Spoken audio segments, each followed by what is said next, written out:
안녕하십니까. 월간조선 배신영 기자입니다.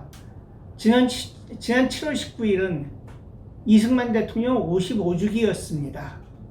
1965년 7월 19일 이승만 대통령께서 하와이에서 세상을 떠나셨죠.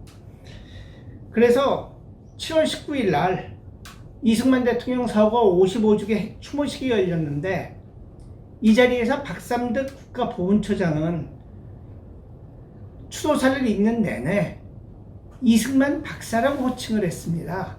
이승만 대통령이 아니라 이승만 박사로 호칭을 했습니다.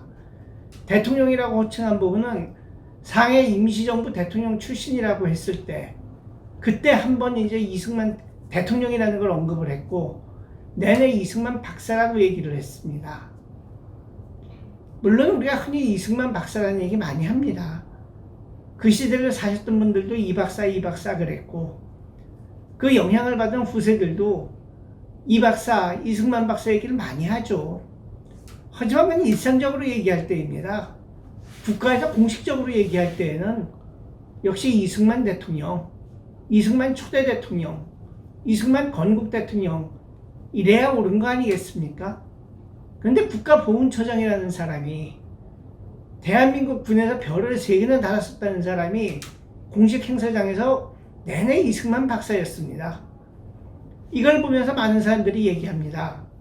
야, 이가 1948년 대한민국 건국을 인정하지 않고 이승만 대통령의 위상을 인정하지 않으려고 하는 문재인 정부의 눈치를 봐서 그런 거 아니냐, 그 소리를 많이 했습니다.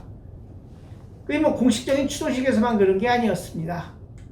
국가보훈처에서 만들어 올린, 국가보훈처에서 페이스북에 올린 거기를 봐도 이승만 박사라고 되어 있습니다. 우선 사진부터가 우리가 언뜻 봤을 적에 이승만 박사라고 인식할 수 있는 사진이 아니에요. 마이크 붙잡고 옆에 서 있는 모습인데 자세히 봐야 이승만 박사인 줄 알 수 있는 그런 옹졸한 사진을 쓰고서는 그 밑에다가 이승만 박사 55주기라는 그런 얘기를 합니다. 그러고서는 보훈 있는 균형을 얘기합니다. 거기 메시지가 그렇게 떠 있어요. 그 페이스북에 댓글이 굉장히 많이 달렸는데 대부분이 보훈처의 그런 옹졸한 조치에 대해서 분노하는 댓글들입니다. 어떤 분은 이렇게 글을 썼습니다. 이걸 포스팅한 국가보훈처 직원놈 누굽니까? 당신 개인 감정이 어떻든 개인 페이지가 아닌 엄연한 국가기관 페이지인데 이승만 건국 대통령은 이승만 박사라고 쓰고 사진도 얼굴 안 보이는 측면 사진을 올려놨습니까? 이따위로 건국 대통령을 부인한다고 이승만 대통령이 부정되어집니까? 그 다음 댓글들이 더 재밌는 게 많습니다. 언제부터 대통령 호칭이 학력 표기로, 그럼 이제부터 박사, 대졸, 고졸 이렇게 부르나요? 고졸 김대중, 이거 이상하게 들리는데 고졸 노무현도 그렇고 그러는 것도 있고, 어떤 분은 또 그래요. 초대 대통령을 굳이 박사로 부른 이유는 나라에서 문재인을 부를 때 대통령이 아닌 그냥 변호사라고 부르는 거랑 뭐가 다름, 이런 분도 있고요. 그 다음에 이제 대통령 대신 학력으로 부르면 되나, 김대중 고졸, 노무현 고졸이라고 부르면 되나, 이런 사람도 있고, 어떤 사람은 이제 또 문재인 이제부터 문학사라고 부르면 되겠네, 그러는 사람도 있었습니다. 그리고 제일 인상적인 것 중에 하나는 그겁니다. 19살짜리 고등학생이 글을 올렸는데요. 이랬습니다.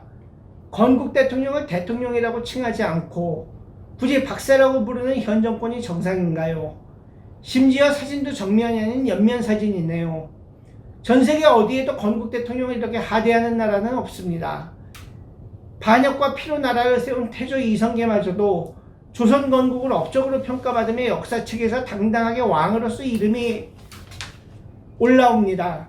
그런데 현 대한민국을 건국하신 건국 대통령을 박사라 부르다니요. 박사가 아닌 대통령이라고 불러주십시오. 그리고 균형 있는 보훈이라니요. 보훈의 좌파 우파 나눠서 균형 맞춰주겠다는 겁니까? 국가기관이라고 너무 정치를 의식하는 것 같습니다. 참 요즘 전교조한테 교육받고 이러는, 그래서 역사에 대한 왜곡된 인식을 가진 젊은이들도 많은데 19살 고등학생이 이런 글을 올려줬다는 게 너무 신통하고 너무 고맙습니다. 그리고 대한민국에서 사관학교 나와서 별 달고 삼성장군까지 되고 장관급 보훈처장까지 된 사람이 19살짜리 소년보다도 역사에 대한 식견이 없나 싶어가지고 굉장히 씁쓸해집니다. 최근에 국가보훈처는 이거 말고도 이상한 뻘짓을 많이 했습니다. 이 뭐 뻘짓이라는 말이 방송 부족한 용어인지 모르겠습니다만은 호국 보훈에 대한 포스터를 만들었는데 거기에 나치 독일군 철모가 등장을 했어요. 그런가 하면은 6.25 때 주요 전적지들을 갖다가 알리는 포스터를 제작을 했는데 그 이미지 컷으로다가 6.25 때 있었던 탱크가 아니라 지금 국군한테도 없는 미군의 주력 전차인 에이브럼스 탱크를 갖다 이미지 컷으로 사용하지를 않나. 또 미국 6.25 당시에 있지도 않았던 미국의 A-10 대지 공격기라고 있습니다. 옆에 그 기관포 무시무시하게 그냥 지상을 갈겨대는 그 A-10 대지 공격기를 갖다 이미지로 사용하거나 브래들리 장갑차를 이미지로 사용하거나 심지어는 뭐 6.25 때 그건데도 M16 소총을 들고 있는 국군을 갖다가 이미지로 사용을 했습니다. 그 M16 소총은 아시는 분들 아시겠습니다만은 60년대부터 보급되기 시작했고 월남전 때부터 시작해서 80년대 후반까지 썼던 겁니다. 근데 그런 이미지를 그냥 말도 안 돼. 도대체 뭐 한마디로 말해서 아무 생각 없는 거죠. 그냥 도대체 그걸 갖다가 물론 그런 거는 뭐 바깥에 있는 뭐 외주 제작사를 시켰을 수는 있겠어요. 하지만 국가보훈처에 그거 잘못됐다고 지적할 만한 사람 하나 없습니까? 군사 문제에 조금만 관심을 갖고 있는 네티즌들이면 이 말도 안 되는 거라고 다 지적하고 있는데 말이죠. 보훈처장이 삼성장군인데 말이죠. 참 얼탱이가 없습니다. 원래 국가보훈처는 5.16 후에 군사원어청으로 만들어졌습니다.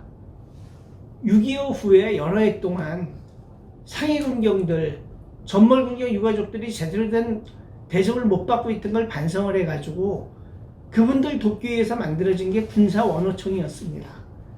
그랬다가 원어처가 됐다가 국가보훈처로 이름을 바꿔서 지금까지 왔는데요. 솔직히 말하면은 정부 부서 내에서 그렇게 대접을 못 받았습니다. 그래서 그런지 김영삼 대통령 이후에 무슨 옛날 독립운동가들 발굴해갖고 포상한다고 그러고 뭐 사회주의 계열의 독립운동가들 발굴해서 포상한다고 그러는데 그걸 언론이 많이 받아 써주니까 요새는 순전히 그쪽에만 신경을 쓰는 것 같아요. 옛날 사회주의 운동했던 사람들 아십니까? 박헌영이 마누라 주세죽도 그걸 받았습니다. 한인 최초의 볼셰비키인 김 알렉산드라라고 하는 여자도 건국 훈장을 받았습니다. 이 사람들은 대한민국 건국을 위해서 투쟁한 사람들이 아니고요. 세계 공산화를 위해서 투쟁한 사람들입니다. 그런 사람들한테 대한민국 건국 훈장을 준 게 국가보훈처입니다. 도대체 누가 그런 결정을 내렸는지 좀 보자고. 그 결정 내린 위원들 리스트나 좀 밝히라고 해도 죽어도 안 내놓습니다. 정보 공개 신청을 해도 안 내놓고 국회의원들이 내놓으라고 해도 안 내놓습니다. 누가 그런 결정을 내리는 걸까요? 솔직히 안 봐도 비디오입니다. 좌파 성향의 역사학자들, 좌파 성향의 시민운동가들이 들어가서 지들끼리 북치고 장구치고 다 하는 겁니다. 그런 보훈처가 뭡니까? 대한민국의 국가 정체성을 올바로 바로잡기 위해서 존재하는 게 국가보훈처인데 지금 보훈처는 대한민국 국가 정체성을 갖다가 망가뜨리는 일을 하고 있는 그런 부서가 아닌가 하는 의심을 많이 받습니다. 그 중에 하나가 곧 죽어도 이승만 대통령은 이승만 박사인 거죠. 아까 여러 가지 댓글들을 소개해 드렸는데 그 중에 이런 것도 있습니다. 당신들 그런 식으로 하면 벌 받는다. 그런 댓글도 있었습니다. 제 생각도 같습니다. 감사합니다.